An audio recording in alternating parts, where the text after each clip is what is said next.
Welcome बच्चे लोग। आज हम रिकॉर्डिंग ऑफ ट्रांजैक्शंस ही पढ़ेंगे, लेकिन हम पढ़ेंगे डेबिट और क्रेडिट को यूज़ करके कैसे ट्रांजैक्शंस को रिकॉर्ड किए जाते हैं। ठीक है, तो चलो शुरू करते हैं।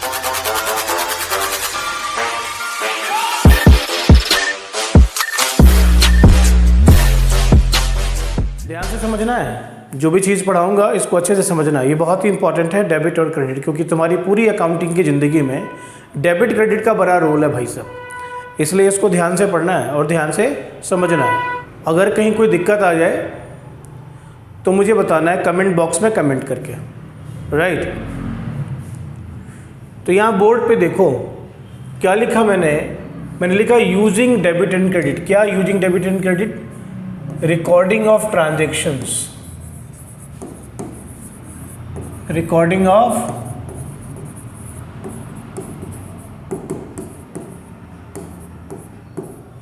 ट्रांजैक्शंस को रिकॉर्ड करेंगे हम लोग डेबिट और क्रेडिट के माध्यम से। तो क्या डेबिट होता है, क्या क्रेडिट होता है, ये तो हम पहले भी बात कर चुके हैं, लेकिन यहाँ पर हम लोग इसका इस्तेमाल करेंगे ट्रांजैक्शंस को रिकॉर्ड करने में। ठीक है, तो let me show you the entire screen. Here the screen is what it says, please look at here. कहते हैं रिकॉर्डिंग ईच ट्रांजेक्शन, जब कभी आप ट्रांजेक्शन्स को रिकॉर्ड करेंगे, हर एक ट्रांजेक्शन को रिकॉर्ड करते समय जितना अमाउंट डेबिट करेंगे उतना ही अमाउंट क्रेडिट करेंगे। पहली बात तो ये याद रखेंगे कि जितना अमाउंट डेबिट करेंगे उतना ही अमाउंट क्रेडिट करेंगे। 100 रुपये का खरीद रहे हो, 100 रुपये का खरीद रहे हो तो 100 रुपये ही जा रहे हैं और 100 रुपये का ही सामान आ रहा है, दोनों तो बराबर ही है ना। तो दोनों को रिकॉर्ड करोगे तो वैल्यू क्या होगी? इक्वल ही होगी। अकाउंटिंग में, in accounting, the terms debit and credit indicate whether the transactions are to be recorded on the left hand side or right hand side of the account. देखो, left hand side पे करोगे तो debit होगा और right hand side पे करोगे तो credit होगा। ठीक है, क्या बात कर रहा हूँ मैं कि डेबिट किधर होगा? लेफ्ट हैंड साइड पे। क्रेडिट किधर होगा? राइट हैंड साइड पे। याद रखना है। In its simplest form an account looks like the letter T. ऐसा दिखेगा, सिंपलेस्ट फॉर्म में ऐसा दिखेगा। ये कुछ इस तरीके से मैं तुमको अभी बताता हूँ। देखो, कुछ ऐसा दिखेगा। ये रहा लेटर टी, इस तरफ लिखो डेबिट और इस तरफ लिखोगे क्रेडिट।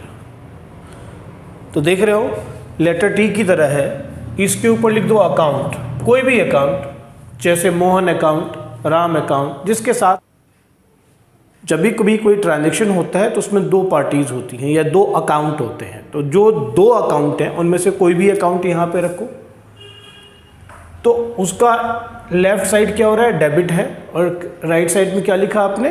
क्रेडिट लिखा। तो मैंने कहा सिंपलेस्ट फॉर्म में कोई भी account looks like a letter T. देख रहे हैं आप, लेटर टी की तरह लग रहा है, ऐसे ही होगा सिंपलेस्ट फॉर्म में कोई भी account. The T format has a left side and a right side for recording increases and decreases in the item. तो लेफ्ट साइड में increases in the item और राइट साइड में decreases in the item जो है वो record करेंगे। ठीक है, इससे क्या होता है कि हर आइटम का अल्टीमेट पोजीशन क्या है वो पता चल जाता है। क्या याद रखना है? इससे क्या होता है, हर आइटम का अल्टीमेट पोजीशन, जब अकाउंटिंग पीरियड एंड होगा तो उस अकाउंटिंग पीरियड के एंड में उसकी अल्टीमेट पोजीशन क्या है वो पता चल जाती है। इसको एक एग्जांपल के माध्यम से समझते हैं। अगर एक अकाउंटेंट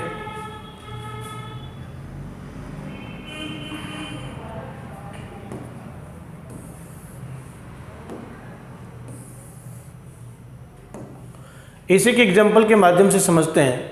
अगर कोई अकाउंट कस्टमर का है और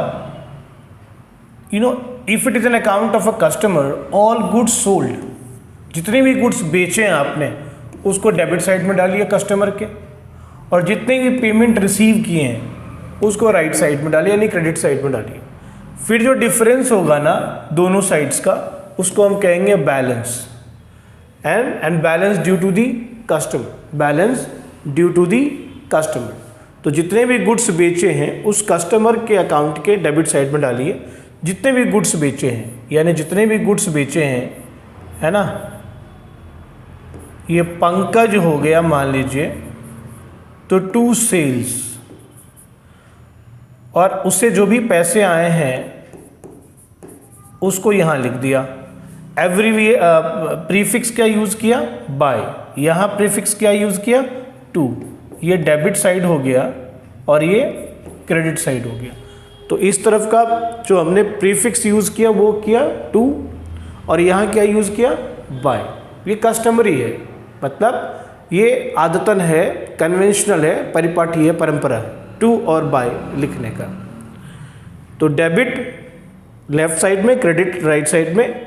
अब इधर देख रहे हो इंक्रीज हो रहा है, सेल इंक्रीज हो रहा है, तो सेल इंक्रीज हो रहा है तो इधर लिख दिया टू सेल्स। और बाय कैश, इससे क्या हो रही है, जो पंकज के ऊपर जो उधार था वो क्या हो रहा है? घट रहा है। जैसे जैसे वो पे कर रहा है वैसे वैसे वो घट रहा है, इसलिए हमने इसको इस तरफ लिखा।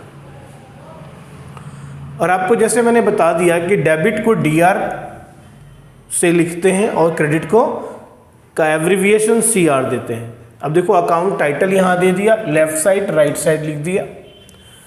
डेबिट और क्रेडिट के कुछ रूल्स हैं जो आपको याद रखने। देखिए दो तरीके के रूल्स हैं, एक है मॉडर्न रूल, है ना, और एक है ट्रेडिशनल रूल। ट्रेडिशनल रूल को हम बाद में पढ़ाएंगे, पहले मॉडर्न रूल को हम समझ लेते हैं। इससे क्या होता है ना, आसान हो जाता है आपको। तो जितने भी दुनिया भर के ट्रांजेक्शन्स होते हैं ना, उस ट्रांजेक्शन्स को हम 5 पार्ट में बांटते हैं, यानी 5 टाइप के ही अकाउंट बनते हैं, ठीक है ना। चाहे कितने भी ट्रांजेक्शन दुनिया में हो जाएं, उन सारे ट्रांजेक्शन्स को हम 5 टाइप के अकाउंट में विभाजित करते हैं, डिस्ट्रीब्यूट करते हैं। तो जैसे मैंने यहाँ पर दिखाया, मैंने कहा 5 categories, all accounts are divided into 5 categories for the purposes of recording the transactions. ये मॉडर्न सिस्टम के थ्रू है। जो ट्रेडिशनल है उसके बारे में मैंने फिर से बोल रहा हूँ, बाद में चर्चा करूँगा, ठीक है। पहले इसको समझ लीजिए, इसको समझ लेंगे आपके सारे डेबिट क्रेडिट क्लियर हो जाएंगे और आप आसानी से करने लगेंगे। फिर बाद में रूल को सीख लीजिएगा, ठीक है ना।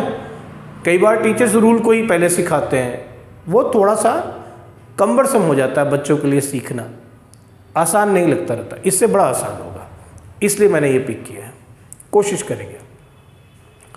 तो कौन कौन से मैंने ले लिया? एक ले लिया एसेट्स अकाउंट, दूसरा ले लिया लायबिलिटी, तीसरा कैपिटल, चौथा एक्सपेंस लॉस, और पांचवा ले लिया रेवेन्यूज और गेन्स। तो दुनिया में जितने भी ट्रांजेक्शन्स होते हैं उसको हमने 5 पार्ट में डिस्ट्रीब्यूट कर दिया, 5 अकाउंट में क्लासीफाई कर दिया, asset, liability, capital, expenses, losses and revenue gains.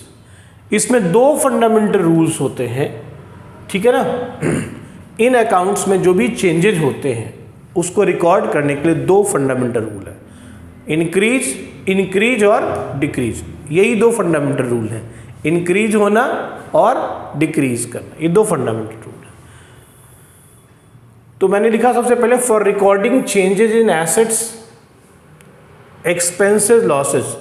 Assets में भी और एक्सपेंसेस लॉसेस में इकट्ठे ले लिया मैंने ऊपर आपको दिखाया कि एसेट्स है, लायबिलिटी है, कैपिटल है, एक्सपेंस लॉस है और रेवेन्यू गेन्स है। तो मैंने 2 पार्ट उठा लिए, एक एसेट्स एक्सपेंस लॉसेज ले लिया और दूसरा मैं ले लूँगा लायबिलिटी, कैपिटल और रेवेन्यू गेन्स। तो अब आप देखिए, increase in asset is debited and decrease in asset is credited. समझिए, increase in asset is debited और decrease in asset is credited.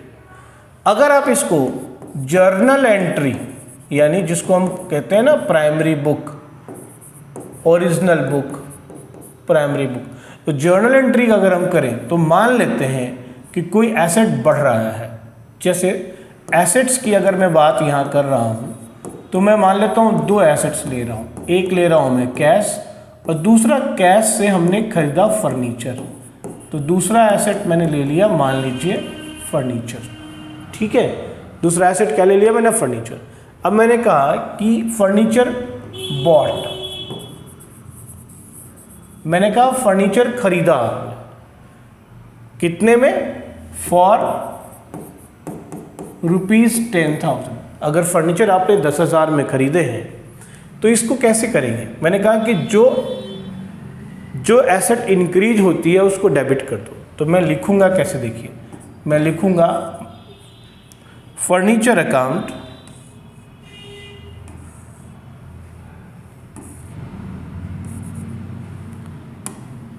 मैं लिखूंगा, देखिए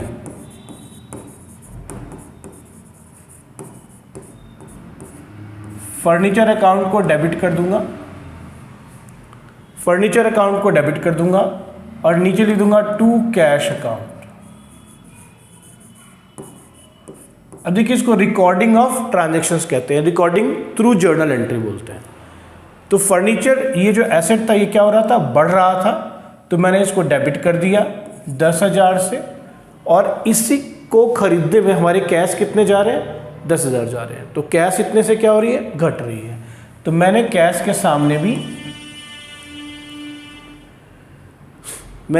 सामने भी 10,000 लिख दिया। सही है, इसको हम कहते हैं recording of transactions by way of journal entry. तो ये जर्नल एंट्री मैंने पास कर दिया किस रूल के बेसिस पे, increase in asset is debited and decrease in asset is credited. एक एग्जांपल ले लिया फर्नीचर और कैश का और मैंने आपको समझाया। दूसरी बात की, increase in expenses losses is debited and decrease in expenses losses is credited. अगर कोई एक्सपेंस लॉस इंक्रीज हो रहा हो तो उसको डेबिट कर दीजिए, और अगर कोई एक्सपेंस लॉस घट रहा हो तो उसको क्रेडिट कर देंगे। सही है, एक्सपेंस लॉस घट रहा हो तो क्रेडिट कर देंगे। इसको समझने के लिए मैं एक एग्जांपल आपको देता हूँ। जैसे मान लीजिए आपके पास कुछ लोग हैं जिनको आपने अपने गुड्स बेचे हैं और वो गुड्स के पैसे उसने नहीं दिए, या यूँ कहें कि वो पैसे डूब गए। ऐसे मान लीजिए कि बैड डेट्स हो गए, इसको कहते हैं बैड डेट्स हो जाना। मतलब अगर आपने गुड्स बेचे तो जिसको बेचा वो पार्टी डेटर हुआ है आपका, और उसने अगर पैसे नहीं दिए तो वो उतने में पैसा क्या हो गया, लॉस हो गया। ये हो गया लॉस।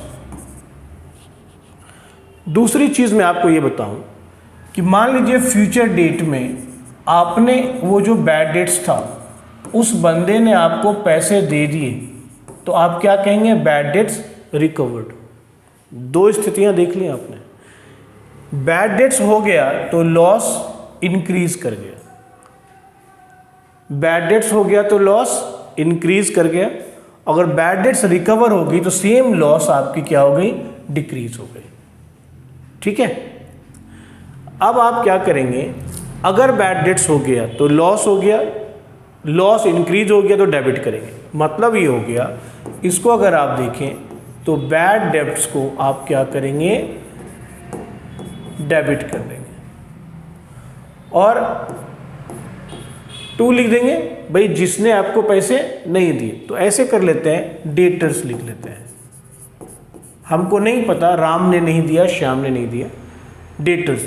अब डेटर्स एक तरीके से आपकी क्या होती है, एसेट होती है, और वो घट गई तो वो क्रेडिट होगी। अभी पिछले रूल में आपने यहां पर पढ़ा था। अब बैड डेट्स रिकवर हो गया, बैड डेट्स जब रिकवर हो गया यानी इतने से बैड डेट्स आपकी घट गई, लॉस आपकी क्या हो गई, कम हो गई। लॉस कम हो गई तो जब लॉस कम हो गई तो उसको आप क्या करेंगे, क्रेडिट कर देंगे। तो इस केस में आप एंट्री जो पास करेंगे उसमें मान लीजिए यहां मैंने लिख दिया डेटर डेबिट टू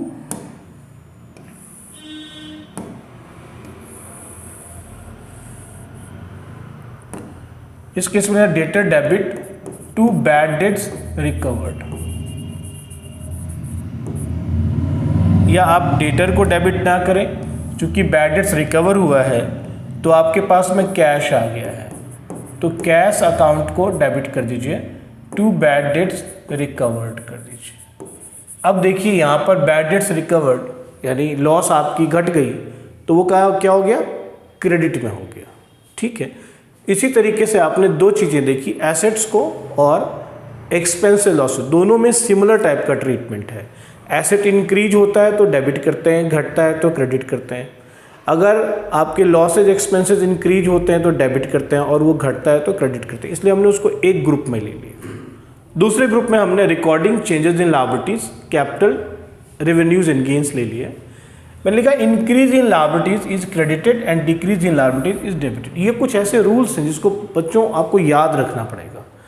आप ये सोचोगे कि मैं याद नहीं रखूँ, मेरे को ऐसे ही हो जाए, तो नहीं होगा, आपको याद रखना पड़ेगा। You have to keep this in your mind. If you don't have this, if you don't keep this in mind, if you don't memorize this, तो it's really, you know, somehow difficult for you to pass any journal entry, to record the transactions in a fair manner. So please learn all this, try to understand the logic behind it and learn the rules, memorize the rules.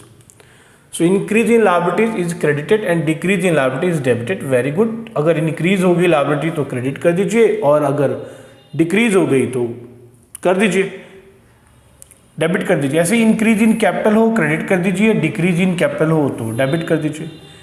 Increase in revenue gain हो तो credit कर दीजिए, decrease in revenue gain हो तो debit कर दीजिए। समझ में आई बात? तो the rules applicable to the different kinds of accounts have been summarized in the following chart. यहाँ पर कुछ चार्ट मैंने बनाए हैं, इसको थोड़ा सा साइज छोटा करेंगे तो आपको ज़्यादा अच्छा दिखेगा, तो मैं साइज छोटा कर देता हूँ। मैंने कहा rules of debit and credit के लिए मैंने एसेट्स ले लिए, लायबिलिटी ले ली, एसेट्स ले लिए, लायबिलिटीज़ ले ली, कैपिटल ले लिया, एक्सपेंसेस ले लिया, रेवेन्यू एंड गेन्स ले लिया, और एक जो है फोटो आपको बना दिया मैंने। तो अगर इंक्रीज हो रहा है तो डेबिट करिए, डिक्रीज हो रहा है क्रेडिट करिए, डिक्रीज हो रहा है डेबिट कर दीजिए, लायबिलिटीज़ को इंक्रीज हो रही है क्रेडिट कर दीजिए, कैपिटल अगर डिक्रीज हो रही है तो डेबिट कर दीजिए, इंक्रीज हो रही है तो क्रेडिट कर दीजिए। ऐसे एक्सपेंसेस अगर इंक्रीज हो रही है डेबिट कर दीजिए, डिक्रीज हो रही है क्रेडिट कर दीजिए। रेवेन्यूज़ का भी अगर डिक्रीज हो रही है तो डेबिट कर दीजिए, और इंक्रीज हो रही है तो क्रेडिट कर दीजिए। अब इन को मैं कुछ एग्जाम्पल्स से समझने की कोशिश करता हूँ। यहाँ पर कुछ एग्जाम्पल्स हैं, प्लीज़ इसको देखेंगे, शायद आपको ठीक से दिख रहा होगा। कहते हैं Rohit started business with ₹5 lakh. अब रोहित ने 5 लाख से बिजनेस शुरू किया। तो इस ट्रांजैक्शन को अगर आप एनालाइज करें तो आप पाएंगे कि ट्रांजैक्शन में increases cash on one hand and increases capital on the other hand. यानी एक तरफ तो कैश बढ़ती है और दूसरी तरफ क्या होता है, आपका कैपिटल बढ़ता है। एक तरफ तो कैश बढ़ता है, दूसरी तरफ कैपिटल बढ़ता है। तो अगर एसेट इंक्रीज हो रहा है तो डेबिट कर देंगे, और कैपिटल अगर इंक्रीज हो रही है तो क्रेडिट कर देंगे। तो कैसे रिकॉर्ड करेंगे? कैश अकाउंट में इधर लिखेंगे, कैपिटल अकाउंट में कहाँ लिखेंगे? यहाँ पे लिखेंगे। जैसे आपने बैंक अकाउंट ओपन किया 4,80,000 से, तो देखिए आपके पास में कैश था, वो चला गया बैंक में। कैश और बैंक दोनों ही आपके एसेट हैं, तो एक कैश एसेट ले लीजिए और एक बैंक को एसेट ले लीजिए, ये ले लीजिए। तो कैश जो है ना आपके पास में कितना था? 480 था। 480 से आपने बैंक अकाउंट ओपन किया। अब देखिए यहाँ पर आपने के पास में कैश कितना था? 5 लाख था। तो यहाँ पर कैश 5 लाख है ही, इसमें से 480 यानी कैश 480 से घट गया और बैंक 480 से बढ़ गया। तो बढ़ गया तो डेबिट साइड में लिख दिया हमने। देखो यहाँ पर डेबिट है और यहाँ पे क्रेडिट है।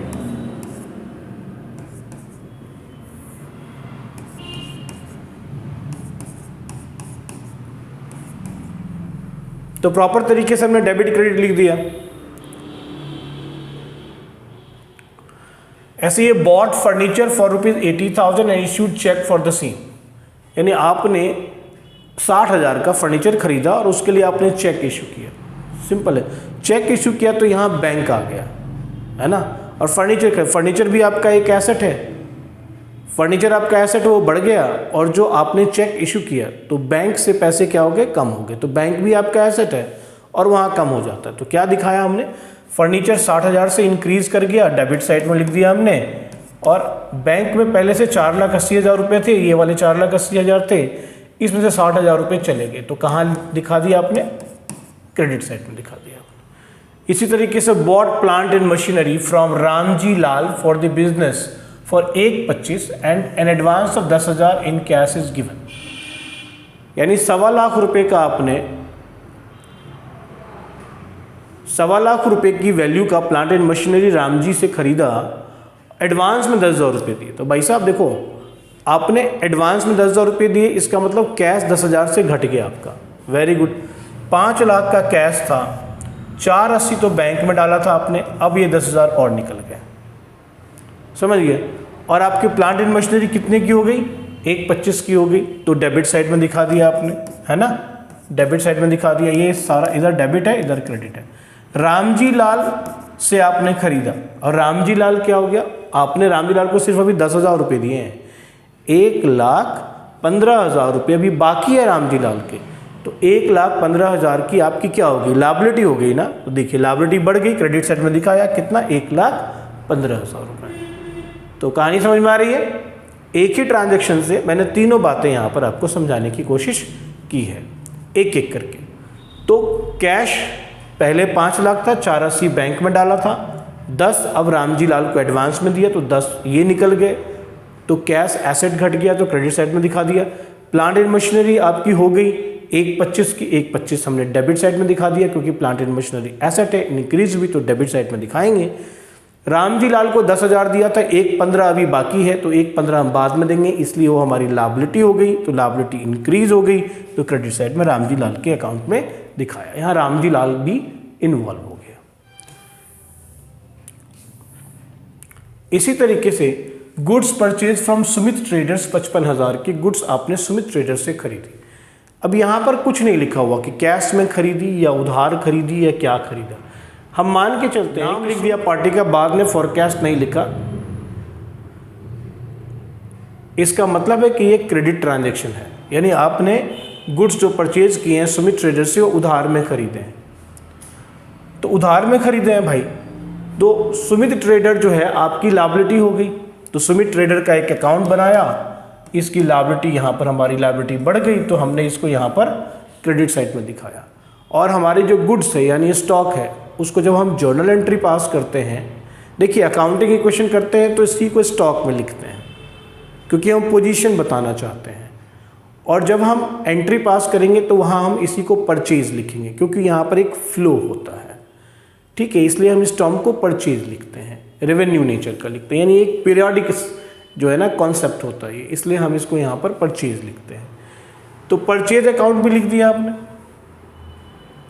और आपकी परचेज यानी एक्सपेंसेस हैं, परचेजेस क्या है आपकी, एक्सपेंसेस हैं, और एक्सपेंसेस बढ़ गई तो आपने इसको डेबिट साइड में दिखा दिया। इसी तरीके से अगला ट्रांजैक्शन मैंने दिया, goods costing 25,000 sold to Rajni enterprises for ₹35,000। 25,000 की गुड्स थी लेकिन रजनी एंटरप्राइजेस को 35,000 में बेची। अब यहाँ पर नाम रजनी एंटरप्राइजेस आ गया ना, इसका मतलब हुआ कि रजनी एंटरप्राइजेस को आपने उधार में बेचा। अब अगर किसी को आपने उधार में बेचा ना तो वो आपका हो जाता है डेटर, ठीक है, डेटर हो गया मतलब एसेट हो गया, यानी एसेट आपकी इंक्रीज कर गई, तो रजनी ट्रेडर के डेबिट साइड में दिखाएंगे। देखिए हमने रजनी ट्रेडर के डेबिट साइड में दिखाया हुआ है, और चूंकि आपने सेल किया है तो सेल क्या हो गया, सेल से आपकी रेवेन्यू जनरेट होती है, तो रेवेन्यू जो हो गया वो उसको बढ़ गया। अभी अपने रूल सीखा, जब रेवेन्यू बढ़ जाए, इनकम बढ़ जाए, गेन बढ़ जाए तो उसको क्रेडिट करते हैं, तो हमने उसके क्रेडिट साइड में लिख दिया। यहाँ भी डेबिट और क्रेडिट ले लीजिए। Paid the monthly store rent 2,500 in cash. अब देखिए स्टोर का रेंट और कैश, यहाँ 2 डायमेंशंस हो गए, एक रेंट हो गया और दूसरा कैश हो गया। तो इस ट्रांजैक्शन में ये 2 अकाउंट हुए, एक रेंट हो गया और एक कैश हो गया। रेंट जो हो गया ये खर्चा हुआ और कैश आपकी एसेट हुई। बंदूक एसेट घट रही है ना, किसी को पैसे दे रहे हो तो, और एक्सपेंसेस जो हो रही है वो क्या हो रही है, वो भी आपकी इंक्रीज हो रही है। एक्सपेंसेस इंक्रीज हो रही है, रेंट पे कर रहे हो तो एक्सपेंसेस इंक्रीज हो रही है। तो एक्सपेंसेस इंक्रीज हो जाए तो डेबिट में लिख देते हैं, और अगर एसेट आपकी घट जाए तो क्रेडिट में लिख देते हैं। देखिए पहले से 5 लाख था, 480 बैंक में डाला था, 10 रामजी लाल को और 2,500 रुपये रेंट के तौर पर दिया। Paid 5,000 as salary to the office employee. अब ऑफिस एम्प्लॉय को 5,000 रुपये सैलरी पे करी, भाई कैश में पे करी, कुछ नहीं बोला हुआ, चेक वेक तो बोला नहीं हुआ, इसका मतलब कैश में। तो फिर से कैश अकाउंट आपका 5,000 का क्रेडिट हो जाएगा क्योंकि कैश घट रहा है, एसेट घट रही है तो क्रेडिट करेंगे, और सैलरी आपका एक्सपेंस हो गया, फिर एक्सपेंस बढ़ रहा है तो डेबिट करेंगे। अब मुझे लगता है कि आप सीख रहे हो फटाफट, इसलिए मैं थोड़ा सा लिटिल बिट फास्ट हो रहा हूँ। Receive cheque as full payment from Rajni enterprises and deposited same into the bank. अब चेक रिसीव किया आपने रजनी से फुल में, ठीक है, जो भी था पैसा था, रजनी से आपको 35,000 रुपये लेने थे, आपने 35,000 रुपये ले लिए, उसने चेक दे दिया। रजनी एंटरप्राइजेज आपका डेटर था, जब बेचा था तो डेबिट कर दिया था, है ना, उधार बेचा था ना, तो रजनी एंटरप्राइजेज को डेबिट कर दिया था। अब रजनी एंटरप्राइजेज को क्या करेंगे, क्रेडिट कर देंगे, क्योंकि यहाँ पर आपकी एसेट क्या हो रही है, घट रही है। रजनी एंटरप्राइजेज अगर पे कर रहा है तो आपका एसेट क्या हो रहा है, घट रहा है, इसलिए इसको क्रेडिट कर दिया। और बैंक देखिए डेबिट में आ गया, चेक आ गया, तो क्योंकि आपकी एसेट यहाँ पर बढ़ गई तो ये डेबिट में आ गया। ठीक है जी।